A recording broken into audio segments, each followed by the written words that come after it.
So people and even myself are having trouble wrap their mind around the idea of that of taking on an additional wife as a burden, because like bravado and stuff, and we're guys and we're all dogs and everything. We like to joke around and suggest that this is ideal, optimal, you know, have a harem.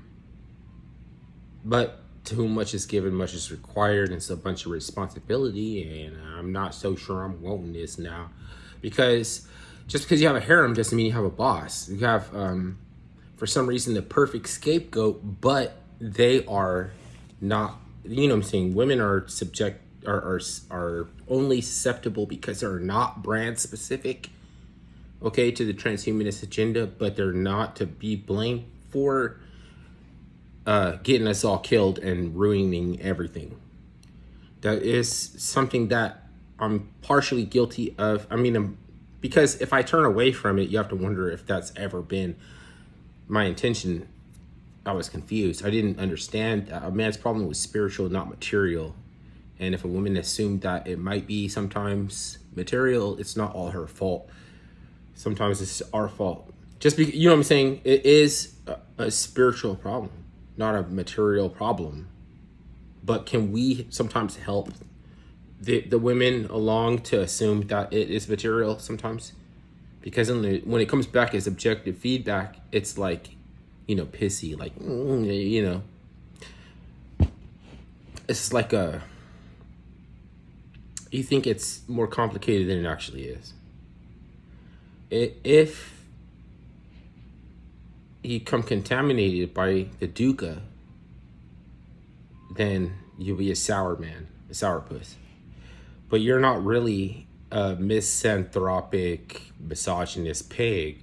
You got dukkha in your ideology, and you don't want to admit it. So you put dukkha on the next person or anyone else and say, I own this topic. You can't talk about it because it's trauma. But you got to process that dukkha. Like, you got to wash out. Not watch out. I'm not saying you got to watch out. Be safe. You get too close to the target. No, you got to wash out. But it's not discipline that makes me take 3 showers a day. It's because I'm not willing to spend money on deodorant. So as soon as I can't stand being around myself anymore, then I take another shower. So I end up taking 3 showers a day. When I used to wear deodorant, I was like, didn't know that I was missing out on 2 showers. That is 100% my fault. Okay. You're not supposed to put aluminum and parabens and clog your pores to make yourself smell better when you really just need another bath.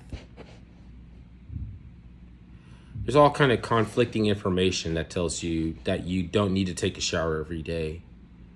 But that's because for people who wear deodorant, okay, it makes sense to them. But people who don't wear deodorant, it makes sense. Or if you don't wear deodorant and you take 2 shits a day, that you will take 3 showers. But girls might not want to be with you if you don't put deodorant. Because it sneaks up on me. I'm like, I don't even know this funk. They smell it first.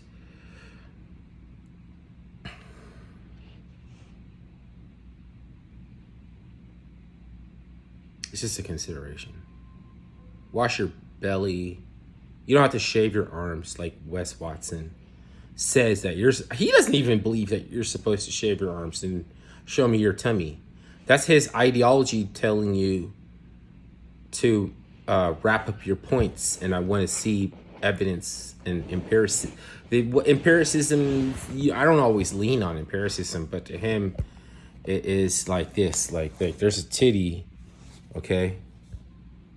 You got breasts. This thing's lunatic. Just walking around just like out in the middle of the daylight.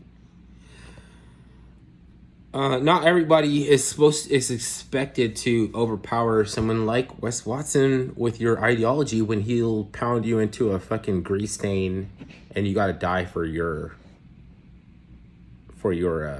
beliefs. They make people die for their beliefs.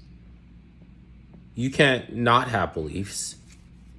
That's the thing. You're gonna have some beliefs, and you're gonna have some knowledge that is, required to be exegeted or something. That is if you're for Protestant. I don't know what exegesis means, but the more I learn about it, the more I can not say dumb shit, I guess.